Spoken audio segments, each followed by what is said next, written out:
Bismillahirrahmanirrahim.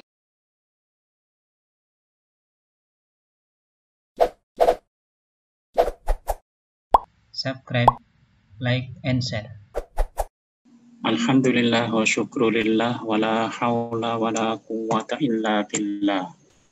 Ashhadu an la ilaha illallah wahdahu la syarikalah wa ashhadu anna Muhammadan abduhu wa rasuluhu la nabiyya ba'dah. Allahumma salli ala nabiyyina Muhammadin wa ala alihi wa ashabihi wa man tabi'ahum bi ihsanin ila yaumil qiyamah. Rekan-rekan yang dirahmati Allah Subhanahu wa taala, alhamdulillah malam hari ini kita kembali dipertemukan oleh Allah Subhanahu wa taala. Semoga pertemuan kita pada malam hari ini mendapatkan rahmat, maghfirah dan barokah dari Allah Subhanahu wa taala.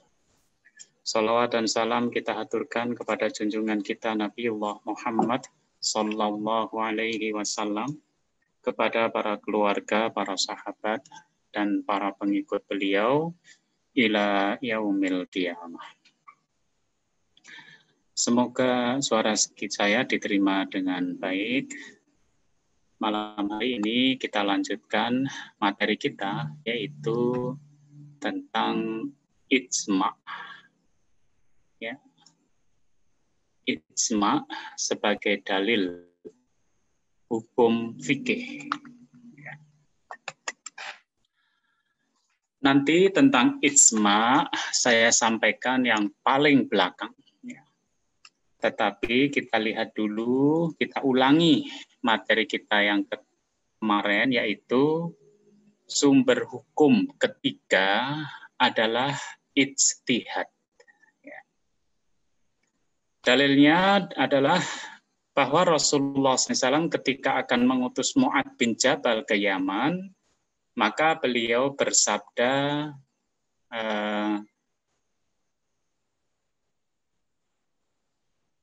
kaifa taqdi idza arada laka qada'un, yaitu bagaimana engkau Mu'adz bin Jabal memberikan keputusan apabila ada sebuah peradilan yang dihadapkan kepada kamu. Maka Mu'adz bin Jabal mengatakan, aqdi bi kitabillah, aku akan berhukum dengan menggunakan kitabullah, yaitu Al-Qur'anul Karim.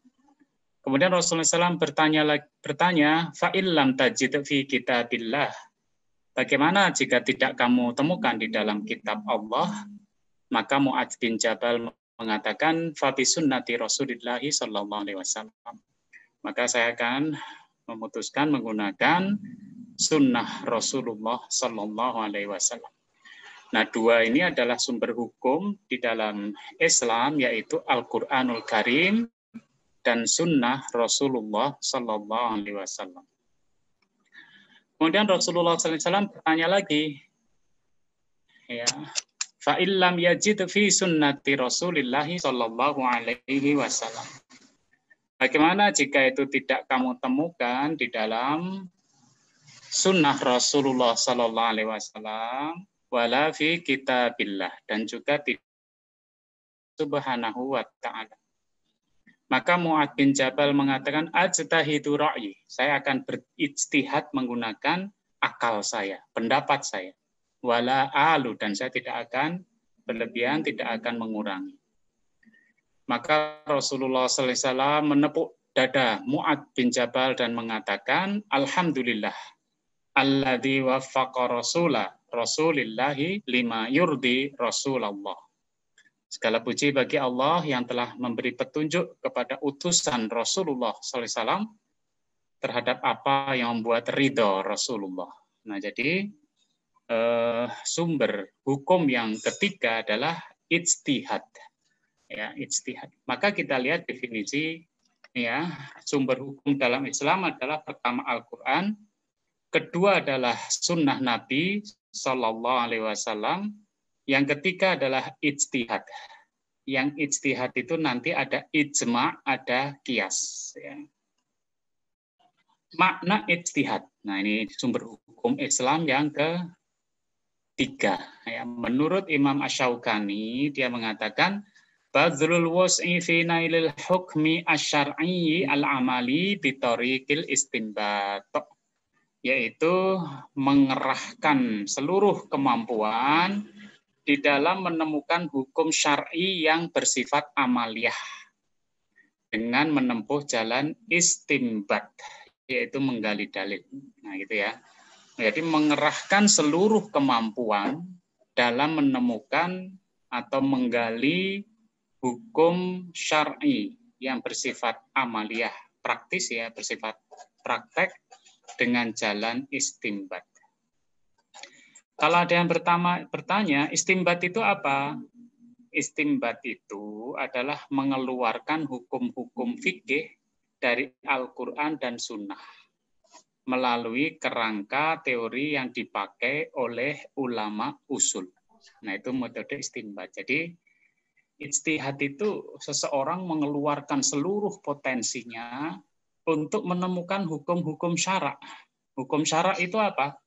Ya, wajib, sunnah, mubah, makruh, haram, ya kan? Ditemukan itu untuk satu perkara yang amaliyah. Oh, ini hukumnya haram, ini hukumnya wajib, ini hukumnya, nah itu. Menemukan, tetapi dengan melalui jalan istinbat, ya, menggali dalil. Sedangkan ijtihad menurut Abdul Wahab Khalaf yang mengatakan badlul juhdi lil wusuli ilal hukmi asyar'i min dalilin tafsiliyin minasyar'iyah, ya, yaitu mengerahkan seluruh kesungguhan juhdi, ya, seluruh potensi kesungguhan dia lil wusuli ilal hukmi asyar'i, untuk menggali dasar-dasar hukum syar'i min dalilin tafsiliyin, dari dalil-dalil yang terperinci, minasyar'iyah, yang bersifat syar'i. Nah, ini definisi dari ijtihad. Supaya kita lebih mudah, ya, dalil-dalil sudah kita baca, supaya kita lebih mudah, ya. Ijtihad itu apa? Adalah persoalan yang sebenarnya tidak ada dalam Al-Quran dan Sunnah. Itu muncul dalam kehidupan kita. Bagaimana vaksin COVID-19? Bagaimana kita menghadapi COVID-19? Yang COVID ini zaman Rasulullah SAW nggak ada. Ya, boleh nggak kita itu tidak menjalankan sholat Jumat? Boleh nggak kita itu sholat jamaah di rumah? Dan seterusnya. Nah, itu persoalan praktis yang ada dalam kehidupan kita yang itu tidak tertulis di dalam Al-Quran dan Sunnah. Maka ijtihad itu adalah mengambil dari Al-Quran dan Sunnah.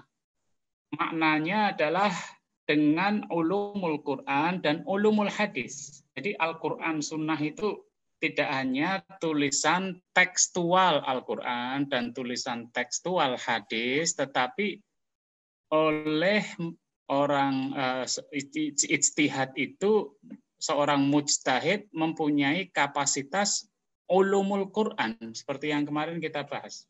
Jadi dia bisa bahasa Arab,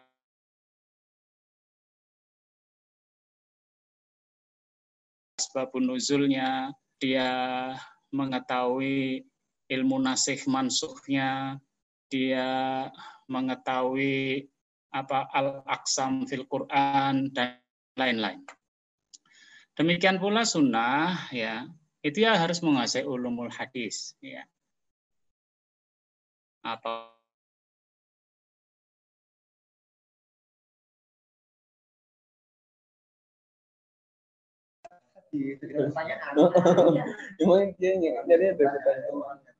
yaitu semangat, sungguh-sungguh objektif ilmiah.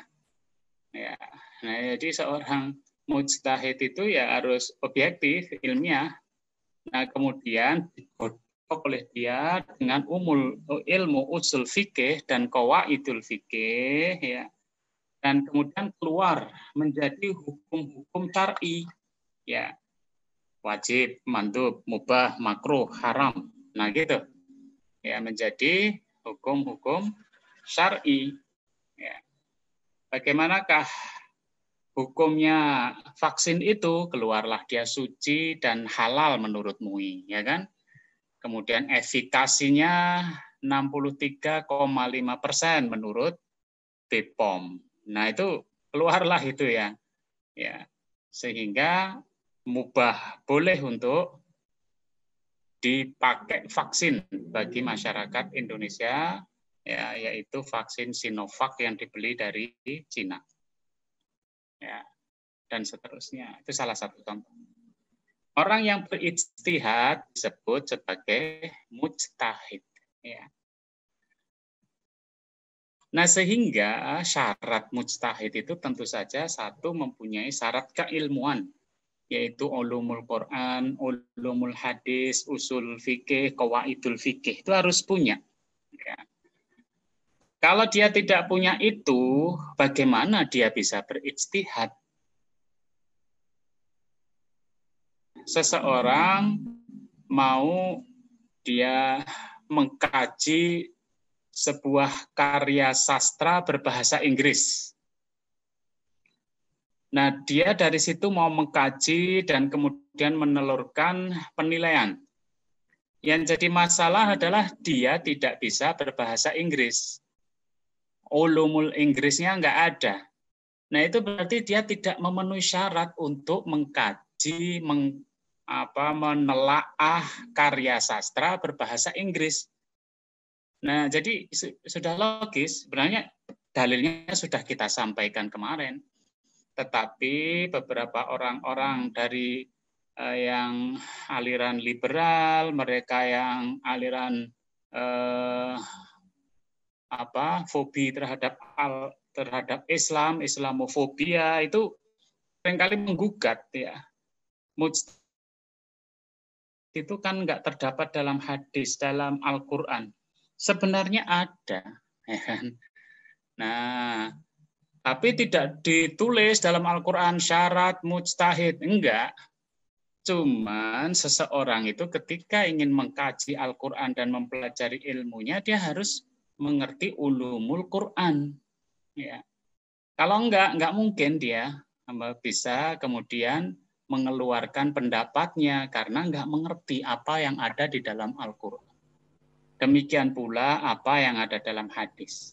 Kemudian bagaimana menggodoknya, dia enggak punya ilmu usul fikih dan qawaidul fikih. Nah itu enggak mungkin dia bisa menjadi seorang mujtahid. Ya. Selain keilmuan, dia juga punya syarat moral. Dia harus muslim, ya, muslim yang solih mestinya, ya kan?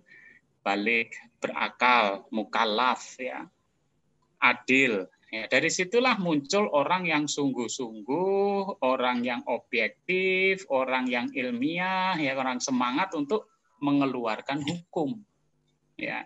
Dan yang ketiga, dia harus memahami persoalan yang dihadapi. Jadi tidak bisa dia hanya belajar ilmu syar'i kemudian mengeluarkan fikih tentang COVID-19. Ya nggak bisa. Dia hanya seorang ilmu syariat saja yang kemudian mengeluarkan fatwa tentang vaksinasi. Nggak bisa. Sehingga seorang mujtahid itu dia juga harus lintas disiplin ilmu ketika mengeluarkan fatwa. Ya, lintas karena dia harus mengerti juga secara detail bagaimana hukumnya cloning, ya kan? Bagaimana hukumnya pernikahan lewat sosial media, ya lewat Zoom atau lewat internet itu bagaimana? Dia harus memahami itu. Jadi seorang mujtahid tidak hanya mengatakan segala sesuatu yang tidak terjadi di masa Rasulullah SAW maka sekarang tidak boleh. Nah itu nggak bisa seperti itu. Ya, nah makanya syarat mujtahid itu keilmuannya itu ulumul Quran, ulumul hadis, usul fikih, qawaidul fikih. Secara moral ya dia muslim yang soleh, balik, berakal, mukallaf, adil. Dan yang ketiga memahami persoalan yang dihadapi dengan detail. Ya kalau enggak dia tertipu, misalkan masalah politik. Ya.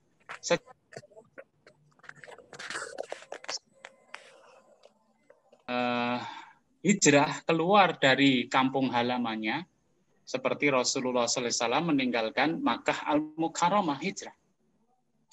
Tetapi di era sekarang ini ada istilah perang itu yang namanya psy war, perang psikologis. Jadi sebelum tentara musuh itu masuk wilayah kita, maka dia membantai di sebelah kita. Dan pembantaian kota di sebelah kita itu disiarkan sampai ke kita, sehingga kita ngeri. Nah, kengerian kita itu menjadi alasan kita hijrah, pergi meninggalkan kampung halaman kita. Sehingga tanpa ada perlawanan. Ya. Nah, maka ada ulama yang memfatwakan hijrah pada penduduk Palestina. Lah, padahal itu adalah strategi musuh, maka fatwa itu enggak berlaku. Karena yang memberi fatwa tidak memahami persoalan politik yang terjadi pada sekarang ini. Ya. Nah, gitu ya. Termasuk misalkan hukum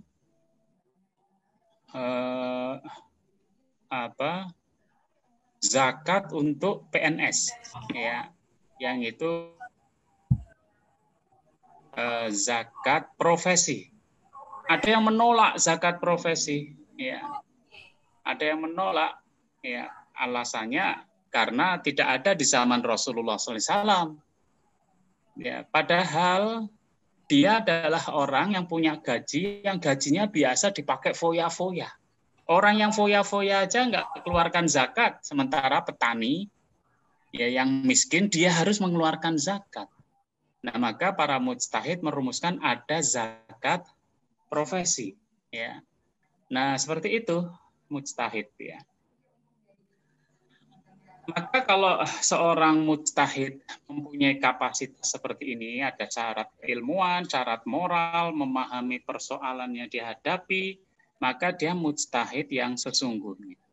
Dari sinilah Rasulullah SAW bersabda, "Idza hakamal hakim," jika seorang hakim itu menghukumi, ya, memberikan sanksi, fajtahada, kemudian dia ijtihad. Nah, ijtihad itu kan bersungguh-sungguh secara moral, ya, objektif, ilmiah, dan dia mengeluarkan apa yang ada di kepalanya. Coba bisa membayangkan kalau seorang hakim itu kepalanya kosong, jadi tidak ada apa-apa, lalu dia bersungguh-sungguhnya apa? Ya, bersungguh-sungguh mikir sesuatu yang tidak ada di kepalanya. Jadi ijtihad itu sesuatu yang ada di kepalanya, bagaimana Al-Quran, hadis, ya, dengan seluruh ulumul Quran dan ulumul hadis itu dihadapkan pada kenyataan hari ini yang itu tidak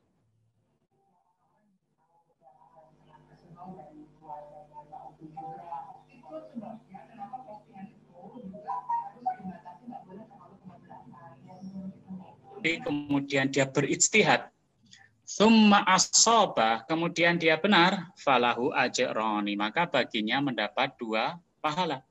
Ya, ada hakim yang kisah itu, ya, hakim yang seorang ibu bertengkar memperebutkan seorang anak. 2 ibu itu kedua-duanya yakin bahwa itu adalah anak mereka. Maka gimana cara menyelesaikannya? Ya, hakim yang adil kemudian memanggil Al-Quran, bilang ini karena diperebutkan, saat itu nggak ada tes DNA, ya, diperebutkan 2 orang ibu, dibagi 2 bayi itu. Itu keputusan seorang hakim, ya. Nah, ternyata satu ibu yang menangis dia dan nggak mau, nggak usah dibelah, biar anak ini, bayi ini berikan pada dia saja. Nah, dari situ seorang hakim melihat ini pasti ibunya yang asli. Karena kalau ibunya yang asli, dia nggak tega seorang anak itu akan dibelah jadi 2. Dan itu ibunya yang palsu, yang dia santai aja. Nah, makanya ketahuan. Nah, ini hakim yang menghakimi, ya. Hakim yang menghakimi dan dia berijtihad, dia benar dapat 2 pahala. Tetapi kalau hakim di kepalanya nggak ada kapasitas ilmu, apalagi kapasitas moral, ya, itu namanya bukan ijtihad, ya. itu namanya dia nafsu terhadap dunia. Ya, akhlada ilal art. Ya, dia cuma mana yang menguntungkan dirinya. Ya, sehingga terkenal hukum itu tajam ke bawah, tumpul ke atas. Ya, tajam pada rekan-rekannya, tumpul pada orang yang jauh dari dia. Itu bukan istihad. Wa idza hakama, dan ketika dia menghukumi, fajtahada, dia berijtihad, summa akhta'a, kemudian keliru, falahu ajrun, maka bagi dia 1 pahala. Ini kalau seorang hakim mempunyai kapasitas seorang mujtahid. Apapun keputusannya, dia akan mendapatkan pahala. Kalau benar, dia dapat 2 pahala. Kalau salah, dia dapat 1 pahala. Bukan berbicara jabatannya. Ya, jadi jabatan saya hakim. Nah, terserah saya. Wong salah aja dapat 1 pahala, benar dapat 2, ya terserah saya. Nah itu bukan setingkat mujtahid. Ya. Sehingga ijtihad itu ada 2 bentuk. Yang pertama, ijtihad fardhi. Ijtihad fardhi ini sebenarnya nggak pakai H ya. Ijtihad fardhi, ijtihad personal. Maknanya adalah ijtihad yang dilakukan seorang mujtahid terhadap 1 persoalan. Jadi 1 orang yang ijtihad, tetapi dia memiliki kapasitas mujtahid. Nah, di era pandemi COVID-19 ini rasa-rasanya banyak orang yang merasa dirinya menjadi mujtahid, sehingga berlomba-lomba mengeluarkan fatwa. Jadi ini yang repot ya, ilmu ulumul Quran enggak, ulumul hadis enggak, usul fikih enggak, qawaidul fikih enggak, tapi berlomba-lomba mengeluarkan fatwa bahwa virus ini enggak apa-apa, dibacakan kalimat thayyibah hilang sendiri, dia kalau di masjid takut dengan air wudhu. Nah ini fatwa-fatwa ini fatwa personal yang orang yang nggak berkapasitas di bidangnya. Dari sisi syariat, mestinya orang seperti ini nggak punya ulumul Quran, ulumul hadis, ya, usul fikih, qawaidul fikih, belum lagi dari sisi medis. Ya, tetapi mereka berlomba-lomba untuk mengeluarkan fatwa, dan seringkali fatwanya hanyalah fatwa yang sifatnya teori konspirasi. Ya. Nah, tetapi kalau orang berkapasitas, ya, dia seorang yang memiliki ulumul Quran, ulumul hadis, dia usul fikih, qawaidul fikih, ada ilmunya, maka dia bisa mengeluarkan ijtihad fardhi, ijtihad personal. Ya. Sebenarnya boleh juga kita ikuti, walaupun tetap ada kekurangannya, yaitu seseorang yang berijtihad sendirian, maka dia tidak akan lepas dari subjektivitas individu. Ya. Sahabat sendiri saja, Ibnu Mas'ud sama Ibnu Umar itu berbeda pendapat ketika melihat tentang mencium Hajar Aswad. Ya. Kalau Ibnu Mas'ud, ya itu orangnya lembut, ya janganlah kita ini berdesel-deselan, bersikutan sampai berdarah-darah. Karena jelas dalilnya la dororo wala diroro. Janganlah saling menyakiti. Tetapi kalau Ibnu Umar mengatakan itu adalah tempat yang jadi sandaran hati manusia sedunia. Jadi nggak apa-apa kalau rebutan mau ciuman itu bertabrakan sampai keluar darah. Nah, jadi masing-masing mempunyai subjektivitas individu karena ijtihadnya fardhi. Yang kedua adalah ijtihad jama'i. Ya, ijtihad jama'i itu adalah ijtihad yang dilakukan sekumpulan mujtahid dalam lintas disiplin ilmu terhadap satu persoalan. Nah, ini yang jauh lebih lebih dekat dengan kebenaran. Ya, jadi ini sekumpulan mujtahid, ya, ini ahli syariat aja berkumpul ini dalam bagai bidang disiplin ilmu syariat, ilmu hadis, ilmu Quran, berkumpul dalam satu lembaga. Ya. Nah, kemudian apa yang sedang dihadapi oleh mereka? Misalkan vaksinasi. maka dia harus melibatkan lembaga yang di situ juga sekumpulan orang dengan disiplin ilmu yang mumpuni di bidangnya, di bidang vaksinasi, di bidang kedokteran, vaksinasi, virus, ya. Nah, mereka ketemu membicarakan, kemudian mengeluarkan fatwa. Nah, ini yang disebut dengan ijtihad jama'i. Nah, sehingga sekarang ini kita jangan sampai selalu bingung ya, kok banyak pendapat gitu, kok banyak pendapat. Yang paling aman adalah ikuti ijtihad jama'i, ya, ijtihad jama'i. Ya. Walaupun kadang-kadang yang jadi persoalan adalah kepercayaan kita terhadap lembaga tersebut. Maka bisa kita mencari lembaga second opinion, nah misalnya gitu ya. Virus vaksinasi COVID-19 dengan Sinovac, MUI mengeluarkan ini suci dan halal. Ini lembaga yang kredibel. Ya. Ditambah dengan BPOM, BPOM juga mengeluarkan layak untuk edar. Ya. Sebenarnya ketika dua lembaga ini sudah mengeluarkan fatwanya, maka hampir-hampir bisa dikatakan sudah selesai itu fatwa itu. Tetapi untuk ketenangan kita, maka kita cari pembanding. Fatwa Muhammadiyah, fatwa NU, fatwa IKADI, DDII, nah itu boleh. Ya. Nah itu namanya ijtihad jama'i. Ya. Di dalam persoalan-persoalan kekinian, ya, yang itu tidak terjadi di masa Rasulullah SAW, apalagi kemudian berhadapan dengan realitas yang ada saat ini berhubungan dengan teknologi dan kedokteran, maka ijtihad jamaah ini menjadi alternatif. Ya, dan jangan dibenturkan dengan ijtihad fardhi. Ya tentu saja ijtihad fardhi jelas kalah dengan ijtihad jama'i. Ya mungkin istilahnya bukan kalah ya apa ya, jauh lebih kredibel ijtihad jama'i. Ya.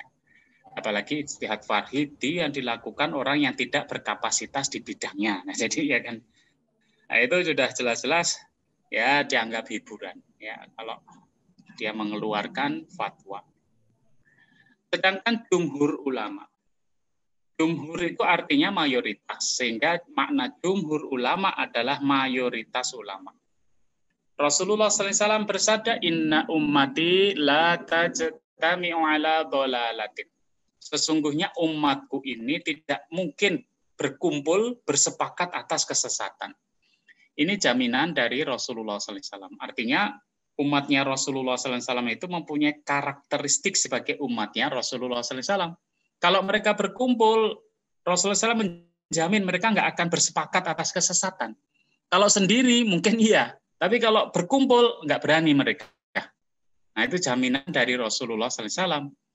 Sehingga fa'idha ra'aitum ikhtilafan, kalau kalian melihat ada perbedaan pendapat atau perselisihan, fa'alaikum bisawadil a'zam, maka ikutilah pendapat, kamu ambil as-sawadul a'zam.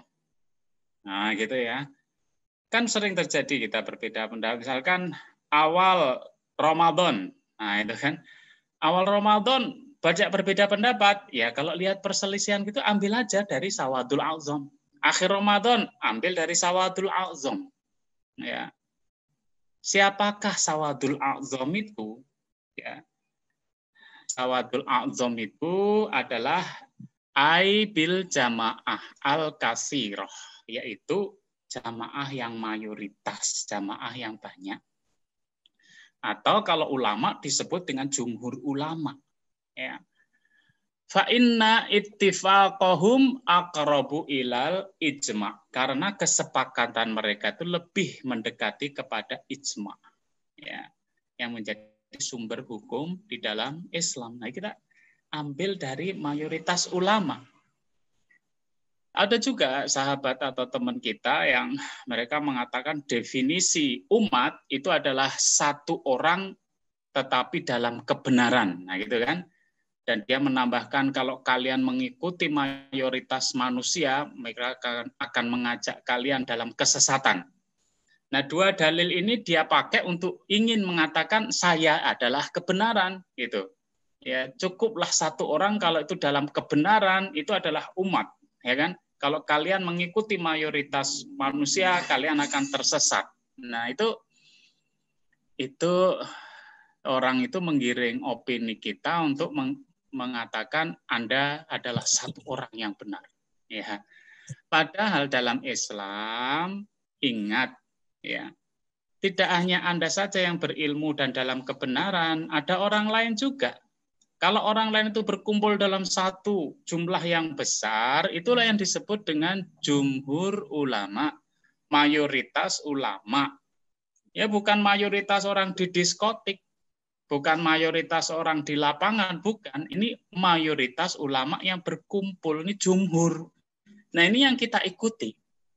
Ya, kalau dia MUI, perwakilan seluruh Indonesia, ya gitu. Muhammadiyah, perwakilan ulama Muhammadiyah se-Indonesia, ya, jumhur itu, ya, jumhur ulama. Atau kembali ke tadi, ijtihad jama'i. Ya. Imam As-Suyuti dalam menafsirkan Sawadul A'zam, dia juga menyebutkan jama'atun nasi, ya, yaitu jamaah manusia, himpunan manusia. Ya.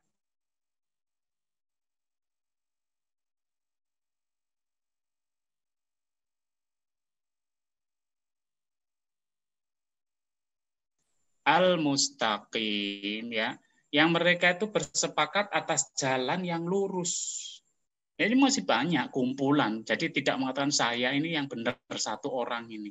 Kalau kalian nggak ngikutin saya, ngikutin kebanyakan manusia sesat. Nah, ini dia mengaburkan kebanyakan manusia sesat itu, padahal masih ada kebanyakan ulama, kebanyakan kaum muslimin yang berada dalam jalan yang benar. Ya, seperti hadis itu, maka selayaknya beramal dengan biqaulil jumhur, dengan perkataan jumhur, mayoritas, jumhur ulama.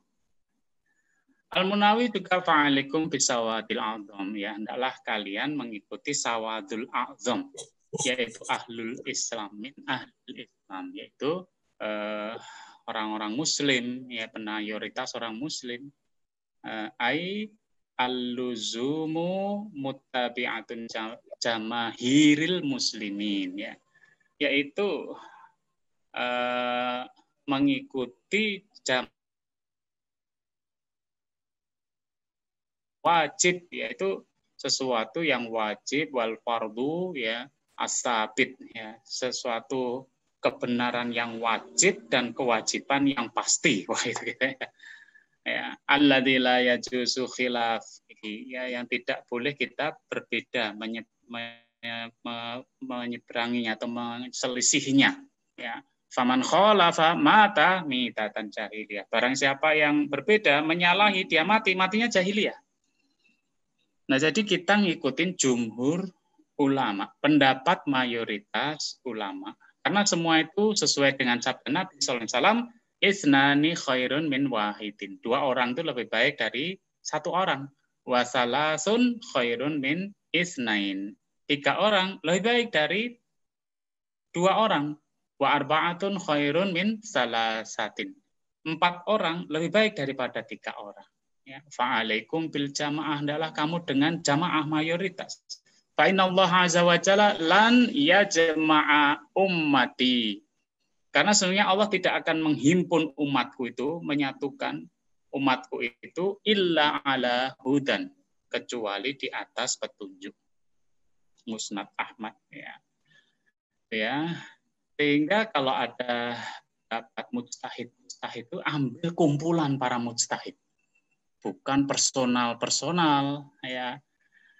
Sehingga pertama, pendapat yang sama di kalangan para ulama dalam satu persoalan itu juga disebut jumhur. Ya, ini ulama A pendapatnya C, ulama B pendapatnya C, ulama D pendapatnya C. Ini jadiin satu. Nah, itu pendapat yang sama, ya.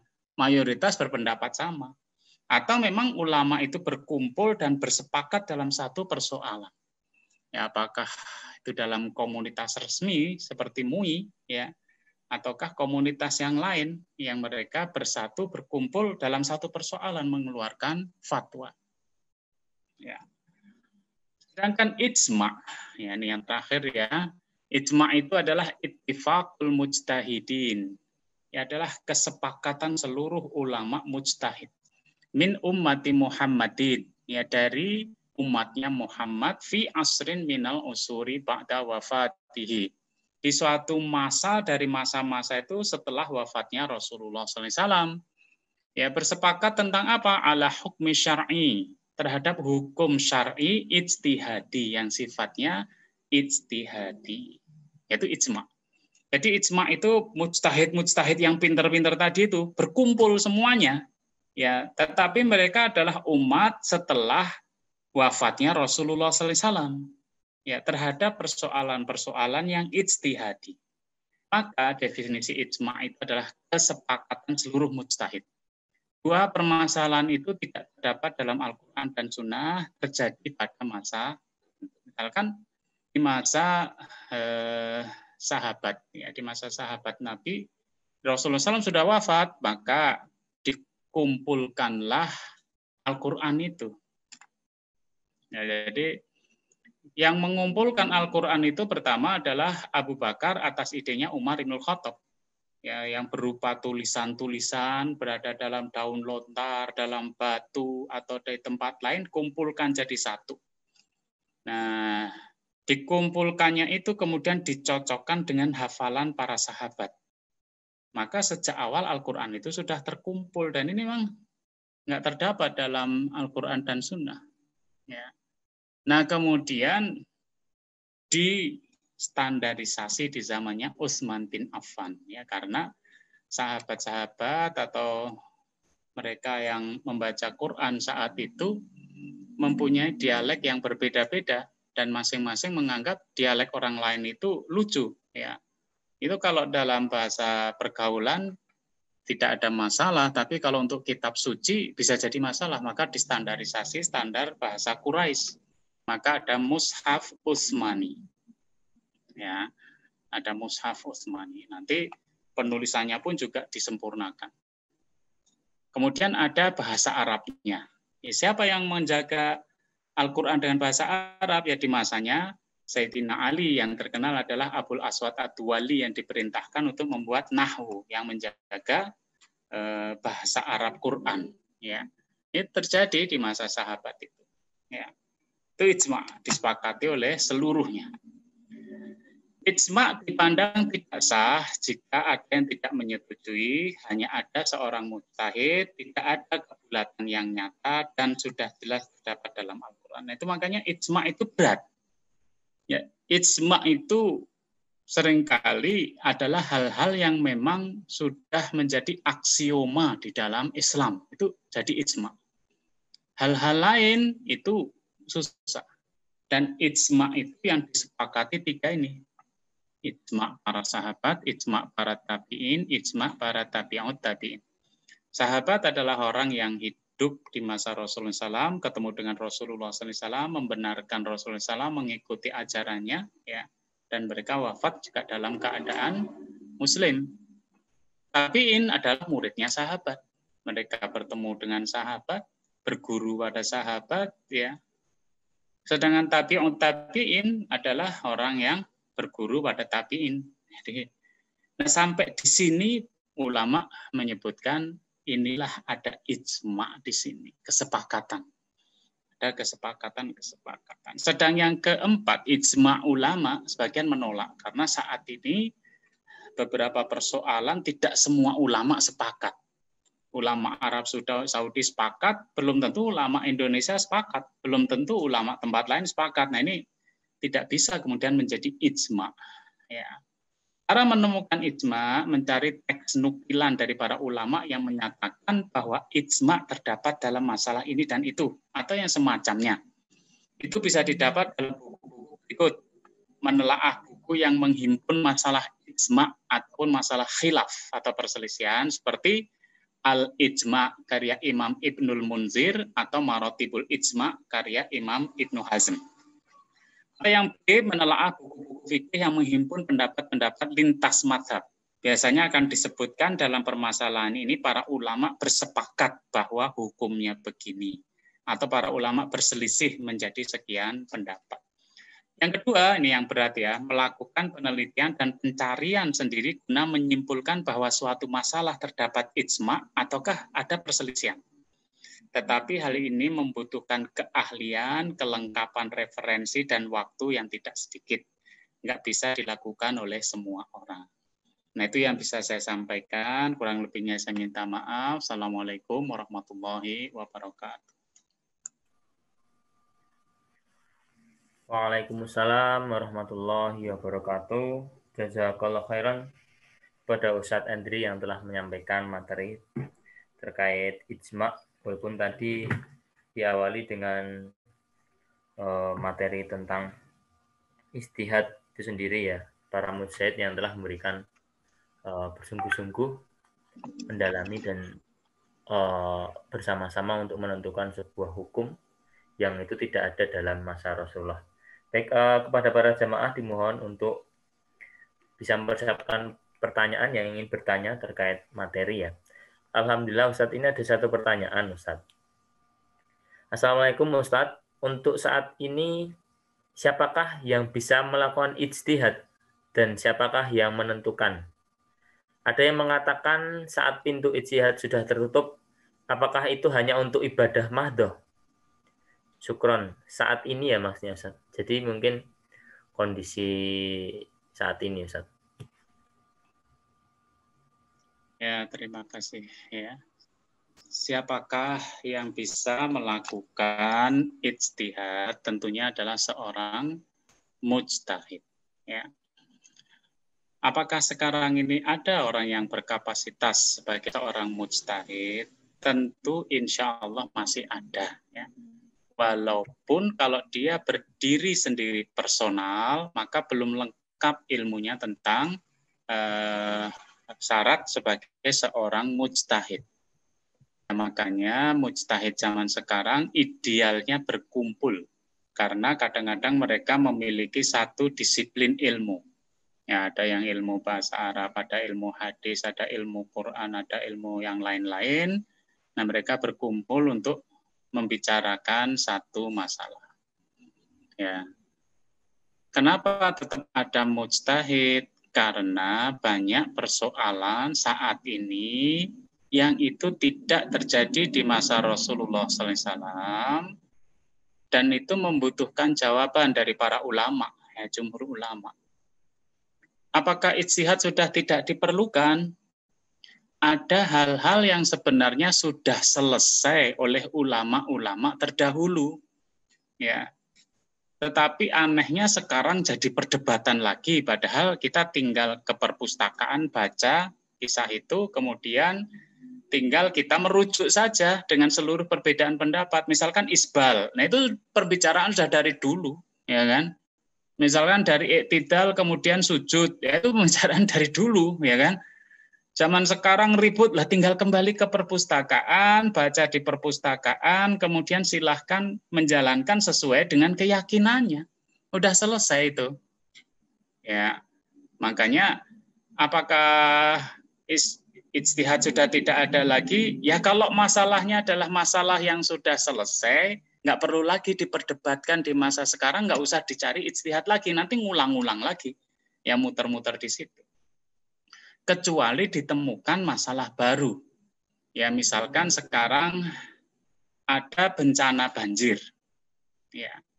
Walaupun ini di dalam kitab-kitab fikih sudah ada juga. Ya, ada yang sudah menuliskan dalam bencana banjir ini gimanakah ibadah kita? Karena pertama, ketika ibadah banjir, saat itu waktu sholat asar, kita mencoba untuk menyelamatkan diri, menyelamatkan keluarga kita, tetangga kita, orang-orang, harta benda kita, ya kan?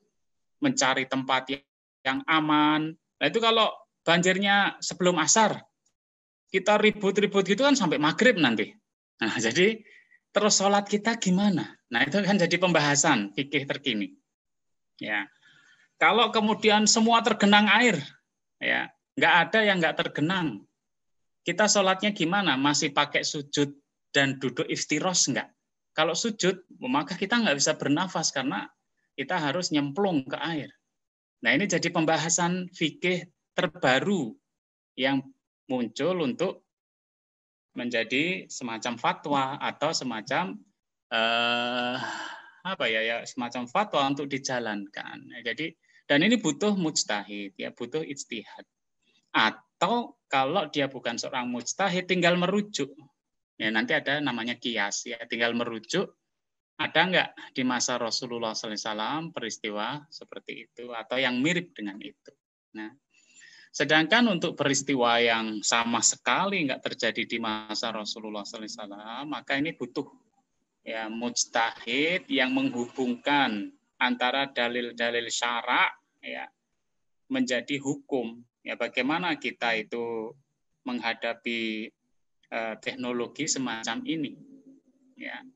Apa saja berhubungan dengan ibadah, muamalah. Kita naik pesawat terbang saking cepatnya kita tadi sudah sholat zuhur, kita ke arah barat pesawat terbangnya, sampai sana masuk zuhur lagi. Apakah kita harus sholat lagi? Tadi sholat zuhur, ya sampai sana, ya ternyata masuk zuhur lagi, ya karena jamnya berbeda. Yang sekarang jelas ada vaksinasi, ada cloning, ya itu harus dijawab oleh para ulama. Nah gitu ya.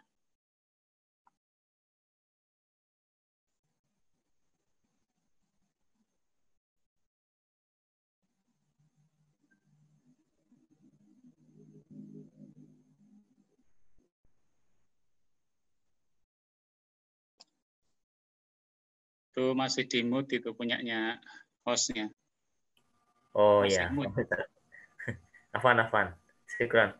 Izin bertanya Ustadz, jika seorang mujtahid harus menguasai ulumul Quran, hadis, dan lain-lain, dan harus mengerti tentang persoalan yang diijtihadi, artinya apakah mujtahid itu harus ulama sekaligus praktisi atau berprofesi yang berhubungan dengan persoalan tersebut, Ustadz? Ya, kalau ijtihadnya personal berarti dia harus melengkapi syarat-syarat itu. Ya. Karena ijtihadnya personal. Makanya yang lebih baik ijtihad kolektif, ijtihad jama'i. Ya. Ijtihad jama'i ini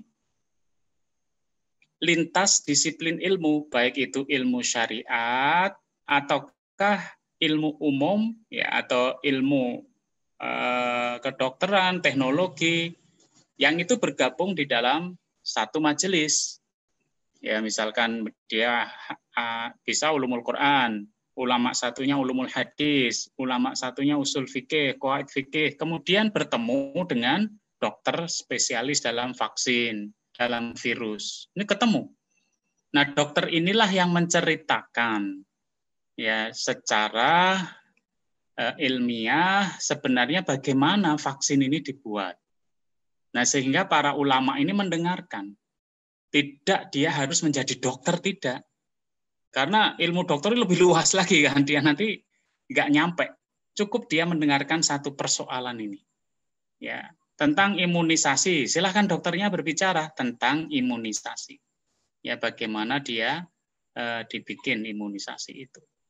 Ya, nah dari situlah kemudian dibicarakan bahwa itu diperbolehkan, bahwa ini tidak boleh dan seterusnya. Nah, jadi tapi kalau mujtahidnya sendirian, nah ini betul-betul luar biasa, ya, karena dia harus menguasai ilmu-ilmu itu semuanya, ilmu syariat ditambah dengan ilmu yang di luar itu yang sesuai dengan persoalan yang sedang dihadapi dan itu tidak mudah.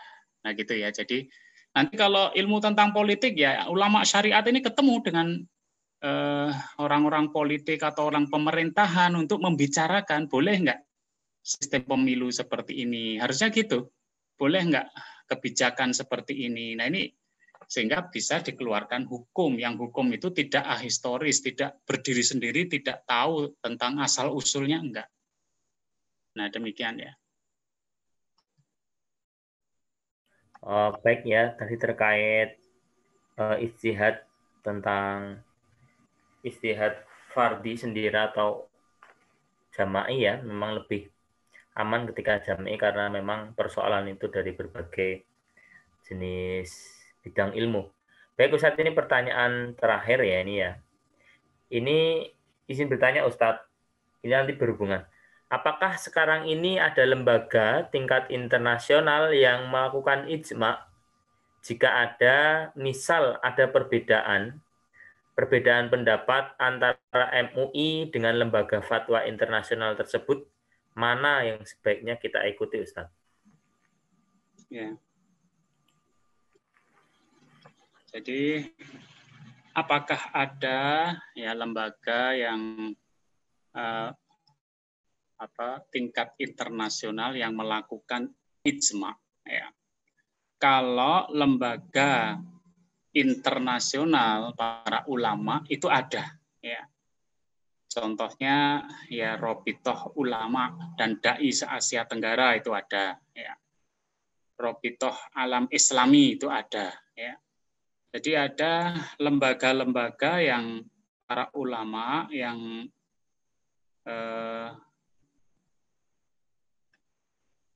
itu sifatnya internasional.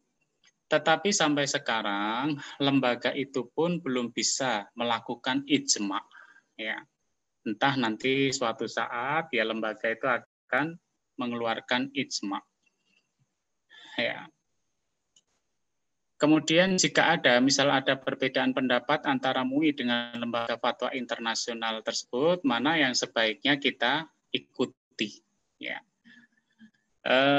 Lembaga fatwa internasional tentunya fatwa yang dikeluarkan pertama sifatnya internasional mestinya ya.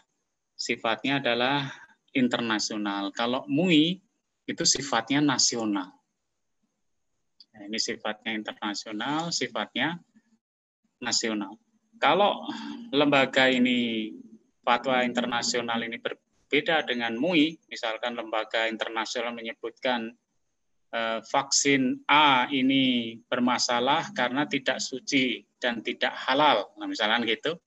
Sementara MUI mengeluarkan ya fatwa bahwa vaksin A ini adalah suci dan halal. Manakah lembaga yang sebaiknya kita ikuti? Tentunya kalau berdasarkan hadis tadi yang kita baca tentang Sawadul A'zam, maka kita mengikuti lembaga fatwa internasional, ya, karena dia jaringannya lebih luas dari kaum muslimin. Sedangkan MUI hanya lokal saja. Nah demikian. Baik Ustadz, syukron. Ini pertanyaan terakhir Ustadz. Mohon penjelasannya Ustadz. Apakah ijma para ulama dahulu atau salaf tentang suatu persoalan yang saat ini sudah bisa diatasi dengan teknologi modern tetap harus diikuti? Contohnya seperti cara menetapkan tanggal 1 Syawal atau 1 Ramadan. Dulu harus dengan ru'yat, sekarang dengan hisab. Ini mohon penjelasannya Ustaz. Ya, jadi apakah ijma para ulama dahulu tentang persoalan yang saat ini bisa diatasi dengan teknologi modern tetap harus diikuti, sementara ada teknologi saat ini yang namanya hisab. Ya. Nah memang ini juga menurut para ulama ini kalau ijma ya, ijma 1 Ramadan itu adalah dengan ru'yah ya. Jadi 1 Ramadan itu ijma ulama dengan ru'yah ya. Sedangkan hisab itu adalah ilmu yang dipakai untuk akurasi ru'yah. Ya, sehingga Yusuf Qaradawi menyebutkan jika hisab ru'yah itu berseberangan dengan hisab, maka ru'yahnya ditolak. Karena untuk ru'yah sendiri itu harus dilakukan hisab terlebih dahulu untuk mengetahui jam berapa ya rembulan itu akan kelihatan di ufuk barat, pada posisi sebelah mana dari ufuk itu bulan menampak, dan ketinggian seberapa bulan itu nampak. Dan di dalam ilmu ilmiah memang teori di atas kertas itu harus dibuktikan dengan empirik, ya, nampak di lapangan, ya. Nah, sehingga